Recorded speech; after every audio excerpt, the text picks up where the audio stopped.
प्रिय मित्रों, CMPC channel पर एक बार फिर से आपका स्वागत अभिनंदन। लीजिए आज अपन लेते हैं विज्ञान और गणित के पार्ट में से खास तौर से मैं आज विज्ञान वाला पार्ट ले रहा हूं और इसके अंदर मैंने सारे के सारे ऑब्जेक्टिव टाइप के क्वेश्चन शामिल किए हैं, जिसके अंदर खास तौर से टॉपिक जो लिए मैंने कोशिका, उतक, अपवर्तन, प्रिज्म, ऑक्सीडेशन, रिडक्शन, इसके अलावा कुछ फिजिक्स के पार्ट जो है, यानी मैंने मिक्स क्वेश्चन लेने की कोशिश की है। क्योंकि देखो कंटेंट तो लगभग आप सभी को पता है, क्वेश्चन कैसे बनते हैं और हम उन क्वेश्चन को कैसे सही कर सकें वो हमें देखना ज़रूरी है। तो मैंने अब हम इस हर एक वीडियो के अंदर मैंने डायरेक्ट ही ऑब्जेक्टिव टाइप के क्वेश्चंस लिए हैं, ताकि उन क्वेश्चंस के साथ में मैं उन सारे टॉपिक्स को जो टॉपिक है कंटेंट वाइज मैं उसको भी एक्सप्लेन कर दिया करूँगा। तो लीजिए हम आज स्टार्ट करते हैं विज्ञान के अंदर जो आपके 30 क्वेश्चन आएंगे रीट मेंस के अंदर, थर्ड ग्रेड के अंदर। तो वो क्वेश्चन अपन लेते हैं। ये वो सारे क्वेश्चन हैं जो काफ़ी इंपॉर्टेंस रखते हैं, चाहे CET का एग्ज़ाम हो, चाहे रीट मेंस का एग्ज़ाम हो थर्ड ग्रेड के लिए।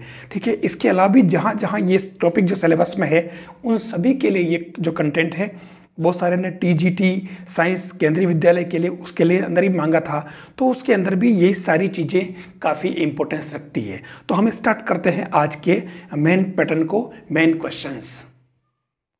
फर्स्ट क्वेश्चन है आपके पास में, कोशिका का वह भाग जो कोशिका इंजन होता है, यानी कोशिका इंजन के रूप में काम करता है। पहला ऑप्शन है राइबोसोम, दूसरा है लाइसोसोम, तारककाय, माइटोकॉन्ड्रिया। ये चारों ऑप्शन, अब आप देखिए आपने चारों टॉपिक्स लगभग पढ़ रखे हैं, फिर भी हमें कभी कभी कन्फ्यूजन होता है। तो मैं आपसे ही पूछना चाहूँगा, बताइए आप किसको सही करेंगे? ये इसके अंदर आपके पहला वाला ऑप्शन करेक्ट है, राइबोसोम। राइबोसोम को अपन कोशिका इंजन के नाम से जानते हैं। ये वास्तव में प्रोटीन का कारखाना माना जाता है। देखिए ये राइबोसोम जो है वास्तव में ये प्रोटीन संश्लेषण का काम करते हैं और इसकी खोज क्लोड ने की और पैलेडे ने इसको राइबोसोम नाम दिए। ये अपने को ध्यान रखना होगा। देखिए इनको अपन प्रोटीन का कारखाना या कोशिका इंजन जैसी उपमाएं दी जाती है। तो प्रोटीन का कारखाना अगर वर्ड आए तो अपन पता लगा लेते हैं, लेकिन कोशिका इंजन की बात करें तब वहाँ हमारा कन्फ्यूजन होता है। तो ये आपके राइबोसोम, इसका पहला आंसर जो है वो करेक्ट है। अगला क्वेश्चन है, ऑक्सीसोम कणों का संबंध है। ऑक्सीसोम कण, अब आपके पास ऑप्शन है राइबोसोम, माइटोकॉन्ड्रिया, लाइसोसोम और गोल्जी। ठीक है, अब आप देख लो इसके अंदर कौन सा करेक्ट है। इसके अंदर बी वाला ऑप्शन करेक्ट है, माइटोकॉन्ड्रिया। दरअसल ऑक्सीसोम कण जो होते हैं माइटोकॉन्ड्रिया के अंदर पाए जाते हैं और आप देखें वो कहाँ होते हैं। आपको ये जो संरचना दे रखी है आपके पूरी, और इसके अंदर देखो ये ऑक्सीसोम दे रखे हैं, ये जो बहुत ही स्मॉल पार्टिकल्स दे रखे हैं इसके अंदर, ये ऑक्सीसोम कण कहलाते हैं। ठीक है ना, क्रिस्टी की सतह पर बड़ी संरचना में संवृत कण लगे होते हैं और इन कणों को ऑक्सीसोम कण कहते हैं, और क्रिस्टी के मध्य के भाग को अपन मैट्रिक्स कहते हैं। ठीक है, ये बाकी सब जानकारी आपको ही है। माइटोकॉन्ड्रिया की खोज कोलिकर ने की है 1880 में, और माइटोकॉन्ड्रिया का जो नाम दिया है वो किसने दिया है? बेंदा ने। ठीक है, ये चीज़ अपन काफ़ी कितनी बार पढ़ चुके हैं, लेकिन मैं पता होना चाहिए कोलिकर ने तो इसकी खोज की है माइटोकॉन्ड्रिया की, और बेंदा ने इसका नाम दिया है ना, वेंडा नहीं, बेंदा। ठीक है, ये आपको ध्यान रखना है। तो बहुत ही अच्छा क्वेश्चन है ये भी। क्वेश्चन थर्ड कह रहा है, तांबा जीवाणु है विषमपोषी, उभयपोषी, स्वपोषी और बहुपोषी। तो इसके अंदर ध्यान रखना हमारे ये स्वपोषी है, तांबा जीवाणु जो है वो स्वपोषी है, ये सही आंसर इसका। फिर अगला क्वेश्चन आ रहा है, रसायन संश्लेषी है। सल्फर जीवाणु व पीपल, तांबा जीवाणु व पीपल, नीम व पीपल, सल्फर जीवाणु व तांबा जीवाणु। तो इसके अंदर चौथे के अंदर ये डी वाला ऑप्शन करेक्ट है, जिसके अंदर सल्फर जीवाणु और तांबा जीवाणु दोनों ही इसके अंदर रसायन संश्लेषी कहलाते हैं। और रसायन संश्लेषी का मतलब क्या हुआ? स्वपोषी। ध्यान देना, स्वपोषी, रसायन संश्लेषी और सल्फर जीवाणु, तांबा जीवाणु, ये सभी एक ही कैटेगरी में आते हैं। ध्यान देना, मैंने इसको इसीलिए यहाँ पे एक्सप्लेन नहीं किया था क्योंकि क्वेश्चन थर्ड और फोर्थ दोनों एक दूसरे के पूरक है इसके अंदर। क्वेश्चन 5 कह रहा है कि श्वास नली में छल्लों की संख्या होती है। ये वो पोषण वाला जो चैप्टर है, श्वसन और पोषण उत्सर्जन वगैरह, उसमें से दिया है। ये आपके सिलेबस में दे रखा है। देखिए हर क्वेश्चन क्वेश्चन मैं उसी टॉपिक से लूँगा जो टॉपिक आपके रीट मेंस के एग्जाम में है सिलेबस के अंदर। तो इसके अंदर 4 ऑप्शन दे रखे हैं, 16 से 20, 18 से 22, 20 से 24 और 22 से 26। तो इसके अंदर पहला ऑप्शन करेक्ट है 16 से 20। ठीक है, अब आप ध्यान से देखें, ये आपके मानव में श्वसन वाला टॉपिक है और इसके अंदर साफ साफ लिखा है श्वास नली में कि श्वास नली लगभग 10 से 12 सेमी लंबी गर्दन की पूरी लंबाई में होती है और इसकी दीवार पतली लचीली होती है और सी के आकार के उपास्थि से निर्मित 16 से 20 अधूरे छल्ले पाए जाते हैं। ये छल्ले श्वास नली में वायु न होने पर इसे पिचकने से रोकते हैं। ये इसका जो है क्लेरिफिकेशन है आपके। नेक्स्ट क्वेश्चन कह रहा है 6 वाला, पादपों में जल संवहन होता है। ये अपने ऊतक वाला जो चैप्टर आ चुका है। तो इस पे पहला ऑप्शन कह रहा है फ्लोएम द्वारा, बी जाइलम द्वारा, सी चालनी नलिका द्वारा और डी वाला अधिचर्म द्वारा। देखिए इसके अंदर 2 टॉपिक बहुत इंपॉर्टेंस रखते हैं, फ्लोएम और जाइलम। हमें इन दोनों के बारे में बहुत अच्छा तरीके से स्टडी कर लेनी चाहिए। 6 का जो आंसर है वो जाइलम द्वारा है, ध्यान देना। ठीक है, तो जाइलम इसके अंदर पादपों में जल संवहन का काम करता है। अगला क्वेश्चन है 7th वाला, खाद्य पदार्थों का संवहन निम्न के द्वारा होता है, वातरंध्र, जाइलम, फ्लोएम और अधिचर्म। अब देखिए आपके पास में जो 6 वाला क्वेश्चन और 7th वाला दोनों में मैंने कहा ना आपको, जाइलम और फ्लोएम ये काफ़ी इंपॉर्टेंस रखते हैं और आप जब ये टॉपिक पढ़े ऊतक वाला तो जाइलम फ्लोएम को ठीक से स्टडी कर लें। आपको इस 7वें का जो आंसर है वो आपके सी वाला ऑप्शन करेक्ट है, फ्लोएम द्वारा। यानी कि जाइलम तो क्या करता है, जल का संवहन करता है और फ्लोएम क्या करता है, खाद्य पदार्थों का संवहन करता है। ये आप देखें इसके अंदर पर्ण में शिराओं का जाल बिछा होता है जिनमें प्रमुख संवहनी ऊतक जाइलम और फ्लोएम होते हैं। ये ऊतक तरल खाद्य पदार्थ और जल के संवहन के लिए एक नलिका जाल बनाते हैं और यह जाइलम और फ्लोएम तने के जाइलम और फ्लोएम से जुड़े रहते हैं। जाइलम का मुख्य कार्य देख लिया, अब ये क्लियर लिखा है, जाइलम का मुख्य कार्य जड़ द्वारा सिंचित जल और खनिज लवणों को पौधे के प्रत्येक भाग और पत्तियों तक पहुंचाना है, जबकि फ्लोएम का मुख्य कार्य पत्तियों में बने खाद्य पदार्थों को पौधे के प्रत्येक भाग तक, जड़ तक पहुंचाना। ये अपने इसके अंदर मुख्य रूप से दोनों ही काम आते हैं। ये अपने को खास तौर से इन दोनों के बारे में स्टडी कर लेनी चाहिए। क्वेश्चन अगला है, मनुष्य की लाल रुधिर कणिकाओं का जीवन काल होता है 100 दिन, 80 दिन, 90 दिन और 120 दिन। देखिए क्वेश्चन बिल्कुल सीधे आते हैं और हमें थोड़ा सा ध्यान रखना पड़ता है। इसमें आपके डी वाला ऑप्शन जो करेक्ट है 120 दिन। हम लेते हैं यहाँ जो रुधिर का पार्ट दे रखा है, इसके अंदर देखिए लाल रुधिर कणिकाएं, श्वेत रुधिर कणिकाएं और रुधिर बिंबाणु प्लेटलेट्स। हमें पता है कि इसके अंदर ध्यान रखना, देखिए लाल रुधिर कणिकाओं की संख्या होती है 45 से 50 लाख, जबकि श्वेत रुधिर कणिकाओं की संख्या होती है 6000 से 10,000 प्रति घन मिलीमीटर। ठीक है, हमें ये पता होना चाहिए कि लाल रुधिर कणिकाएं, इसका जीवन काल तो 120 हो गया अपने को पता है, और अगर इसमें इन कणिकाओं की अगर कमी हो जाए तो ये रुधिर क्षीणता यानी एनीमिया रोग हो जाता है। और श्वेत रुधिर कणिकाओं में क्या होता है, इसके अंदर ये रोगाणु से सुरक्षा करती है, ध्यान रखना, खास तौर से में ये पता होना चाहिए। फिर रुधिर यानी प्लेटलेट्स आजकल सभी जानते हैं, ये रुधिर का थक्का बनाने में काम करती है और इनकी औसत संख्या 2 लाख से 2.5 लाख प्रति घन मिलीमीटर होती है। तो ये खास तौर से हमें इसके अंदर ध्यान रखना होता है। अच्छा, रुधिर बिंबाणु के अंदर इनमें केंद्रक नहीं पाया जाता है, ये भी एक खास बात, मतलब इनके जो तीनों कणिकाएं इनके बारे में जो जानकारी होनी चाहिए वो, एक तो रुधिर बिंबाणु के अंदर केंद्रक नहीं होता है, जबकि देखिए इसके अंदर श्वेत रुधिर कणिकाओं के अंदर केंद्रक पाया जाता है।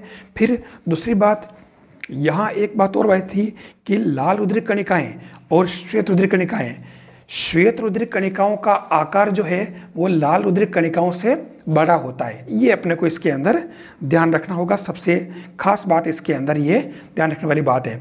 और जो मैंने बताई, लाल रुधिर कणिका के अंदर आप देख लें केंद्रक नहीं होता है और इसके अंदर भी नहीं होता है, श्वेत के अंदर भी, जबकि और इसके अंदर भी, मतलब श्वेत रुधिर कणिकाओं के अंदर पाया जाता है, ध्यान रखना, श्वेत में होता है, और बिंबाणु के अंदर वापस केंद्रक नहीं पाया जाता है। बहुत इंपॉर्टेंट पार्ट, यानी इन कणिकाओं के बारे में जो प्रश्न बनेगा वो यही है कि लाल रुधिर कणिकाओं में केंद्रक नहीं होता है, श्वेत रुधिर कणिकाओं में केंद्रक होता है और बिंबाणु में केंद्रक नहीं होता है। तो ये अपने रुधिर कणिकाओं वाला जो टॉपिक है इसके अंदर में ध्यान रखना होगा।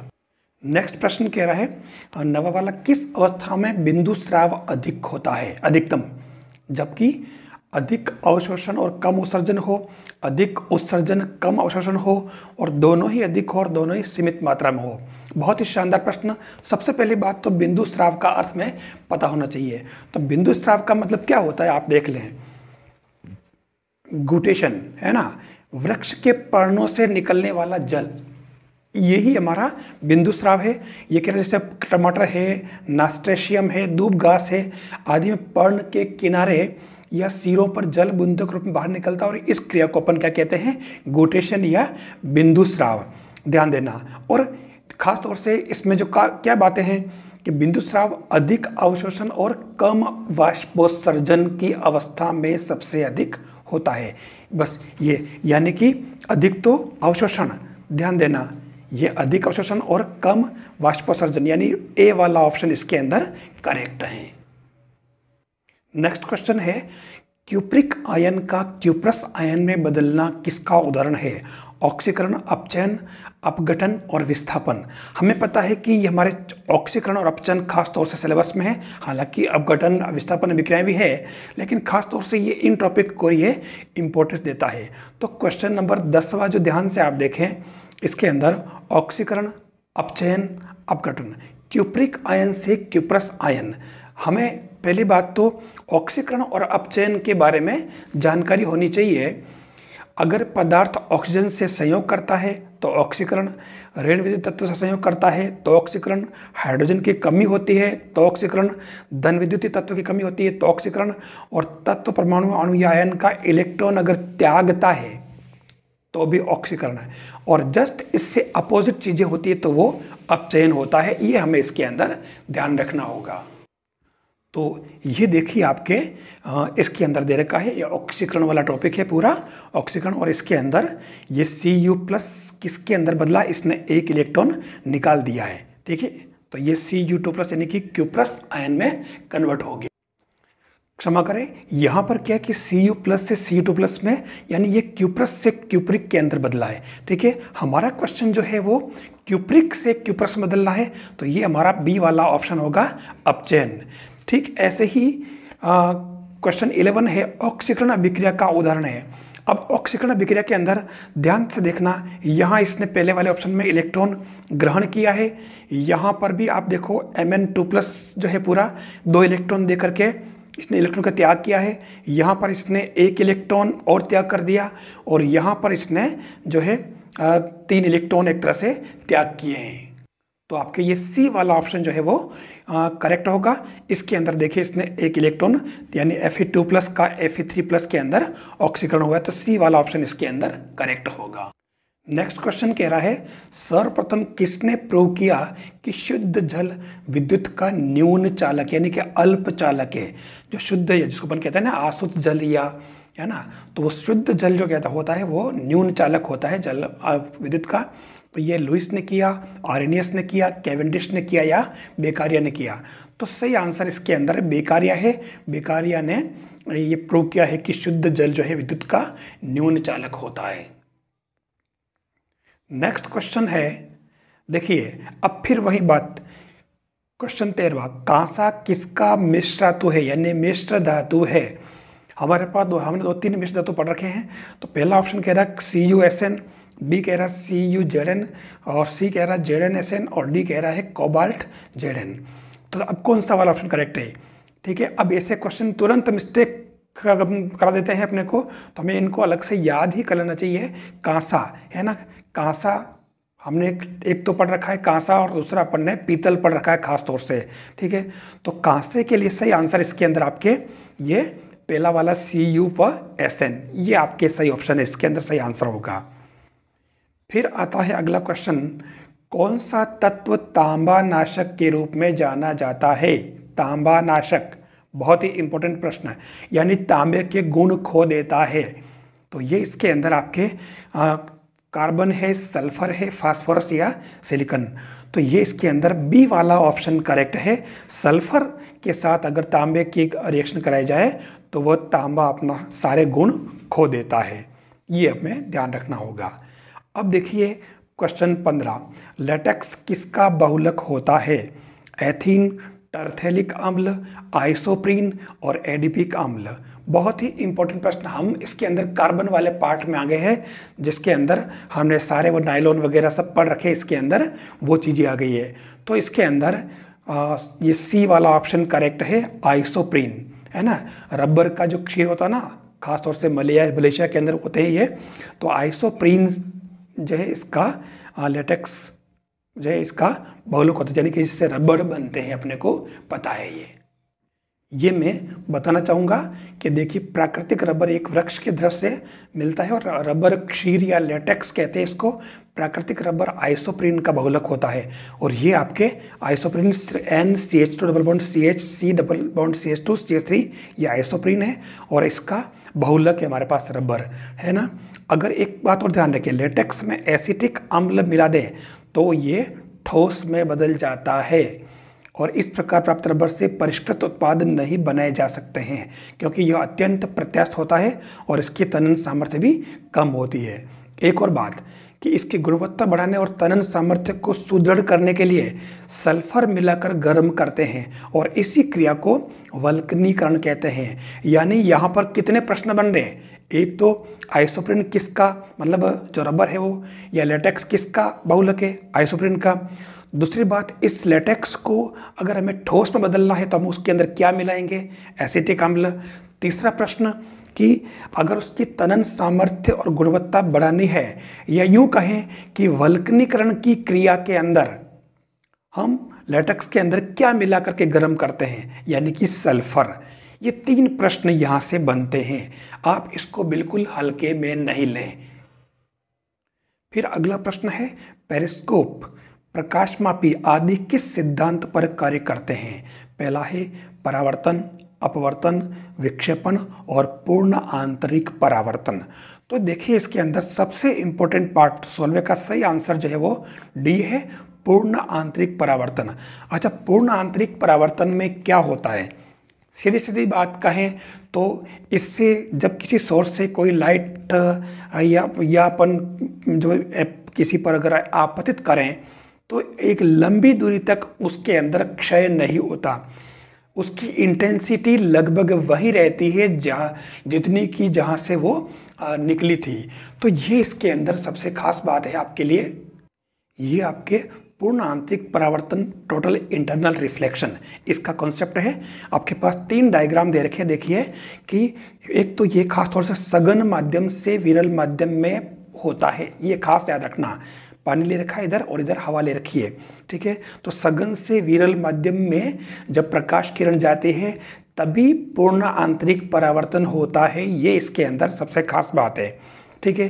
फिर यह ध्यान से देखें कि आपतन कोण I1 जैसे जैसे बढ़ाया, I1 कम था, फिर बढ़ाया I2 किया, लेकिन एक कोण आपतन कोण ऐसा कर दिया तो ये यहाँ पर तो देखो ये 90 डिग्री पर हो गया, ठीक है। वापस ये जो अपवर्तन कोण 90 डिग्री हो गया और वापस इससे अगर बढ़ाया जाएगा तो ये वापस उसी माध्यम में लौट आएगी प्रकाश किरण। ये हमारा पूर्ण आंतरिक परावर्तन है और इसके अंदर कुछ खास बात नहीं। अब पूर्ण आंतरिक परावर्तन की जो घटनाएं है, एक तो अपने को पूर्ण परावर्तक प्रिज्म है, जिसके अंदर देखिए आप ये खास तौर से पूर्ण परावर्तक प्रिज्म है, इसके अंदर काम आता है। और ये पेरिस्कोप है, प्रकाशमापी आदि प्रकाशिक यंत्रों में इसका उपयोग करते हैं खास तौर से, ठीक है। अब इसके अंदर एक जो खास बात आती है, सबसे इम्पोर्टेंट पार्ट है इसका ऑप्टिकल फाइबर, प्रकाश तंतु। आजकल इसका बहुत ब्रॉड लेवल पे काम यूज होता है। तो ये प्रकाश तंतु के अंदर पूर्ण आंतरिक परावर्तन ये इस तरीके से होता है। तो जहाँ से प्रकाश किरण निकली उसकी इंटेंसिटी उतनी ही रहेगी जहाँ तक हमें पहुँचाना होता है, और इसके अंदर बीच में ये क्लेडिंग होता है एक और, ताकि वो जहाँ जिस लेवल से इसका वापस ये पूर्ण आंतरिक परावर्तन होता है, ये इसके अंदर खास तौर से आपको ध्यान रखना होगा। अगला प्रश्न है प्रकाश का वेग सर्वाधिक होता है। कभी कभी सिंपल प्रश्न आते हैं और हम डेली पढ़ते हैं और एग्जाम में आते ही वहां अपन चूक जाते हैं, तो ध्यान रखना है प्रकाश का वेग सर्वाधिक निर्वात में होता है। अगला प्रश्न कह रहा है 18वां, प्रकाश के अपवर्तन की घटना में कौन सी भौतिक राशि अपरिवर्तित रहती है। सबसे खास बात ध्यान रखना इसके अंदर, देखिए आयाम, आवृत्ति, वेग और तरंग दैर्ध्य। लगाइए आप पता कौन सी स्थिर रहती है, नहीं बदलती है। सही आंसर है इसके अंदर आवृत्ति, यानी अपवर्तन की घटना में आवृत्ति जो है वो बदलती नहीं है, उसकी तरंग की आयाम, वेग, तरंगदैर्ध्य सभी इसके अंदर बदलते हैं। फिर अगला क्वेश्चन है, देखिए बहुत ही प्यारा क्वेश्चन है, किस प्रिज्म से, मतलब सॉरी किसी प्रिज्म से, है ना, किसी प्रिज्म से प्राप्त रंगों, यानी जो 7 रंग होते हैं उन 7 रंगों की पट्टिका में माध्य रंग कौन सा है। माध्य रंग बहुत इंपॉर्टेंट पार्ट, बताइए हरा, लाल, पीला, बैंगनी, कौन सा होगा, लगाइए पता आप। यहां देखें आप, ये प्रकाश का जो वर्ण विक्षेपण है, ठीक है, आपको उत्तर मिल गया होगा। यहाँ श्वेत प्रकाश या मिश्रित प्रकाश अपन जैसे आपसित करते हैं, तो आप देखिए हमारे पास में delta R, delta Y, delta V है ना, रेड, येलो और वायलेट। तो देखिए आप लाल, बैंगनी और बीच में कौन सा है, पीला। तो ये पीला इसका सही आंसर है, सी वाला। सी को मध्य रंग कहा जाता है। ये देखिए प्रिज्म द्वारा विक्षेपण में निम्न निष्कर्ष निकलते हैं। सफ़ेद प्रकाश मुख्यतः 7 रंगों से बना है। बैंगनी रंग का विचलन सबसे अधिक, यहाँ से जो प्रश्न बनते हैं ध्यान देना, बैंगनी रंग का सबसे अधिक होता है विचलन और लाल रंग का सबसे कम। ये देखिए आप, लाल रंग का सबसे कम है और बैंगनी का सबसे अधिक, साफ साफ बता रहा है इसके अंदर, इस चित्र के अंदर। फिर आपका तीसरा जो प्रश्न है, तीसरा टॉपिक है, पीले प्रकाश का विचलन लाल और बैंगनी प्रकाश के बीच का है और इसलिए पीले रंग को क्या कहते हैं, मध्यमान रंग या माध्य रंग, ठीक है, इसलिए इसका ये माध्य रंग नाम दिया है। बहुत ही इंपॉर्टेंस रखता है, ये आपको ध्यान देना होगा। लास्ट क्वेश्चन है 20वां, 4.2 केल्विन ताप पर पारे का प्रतिरोध कितना होता है। आपके पास 4 ऑप्शन है, अनंत, +5 ओम, 10 ओम और 0 ओम। अब ये जिसको आप ये डिजिट पता होगा, वास्तव में ये अति चालकता का गुण है और अति चालकों का जो है 4.2 केल्विन जो क्रांतिक ताप कहलाता है, इस ताप पर उनका प्रतिरोध हमेशा 0 हो जाता है, यानी इसका सही आंसर क्या है, 0 ओम। तो 4.2 केल्विन ताप पर पारे का प्रतिरोध कितना हो जाता है, 0 ओम। ये क्रांतिक ताप कहलाता है और क्रांतिक ताप वह ताप है जिस पर अतिचालकों का जो प्रतिरोध है वो 0 हो जाता है। ये आपको इसके अंदर ध्यान रखना होगा। तो ये जो मैंने आज सारे क्वेश्चन आपके लिए बहुत ही इंपॉर्टेंट क्वेश्चन लेकर के आया हूँ, एक एक क्वेश्चन सेलेक्टिव तरीके से मैंने बहुत ढूंढा है कंटेंट को ध्यान में रखते हुए, और फिर इसको मैंने यहाँ तक आप तक पहुँचाने की कोशिश की है। अगर आपको आज का वीडियो अच्छा लगे तो आप इसको लाइक ज़रूर करें, आप अपने साथियों को शेयर भी करें, और अगर CMPC यूट्यूब चैनल को सब्सक्राइब भी कर लें और टेलीग्राम चैनल को भी आप ज्वाइन कर लें। तो लीजिए, हम परमिशन चाहते हैं एक बार फिर से नए वीडियो को लाने तक और नया कंटेंट लाने तक हम फिर से मिलते हैं। थैंक्स।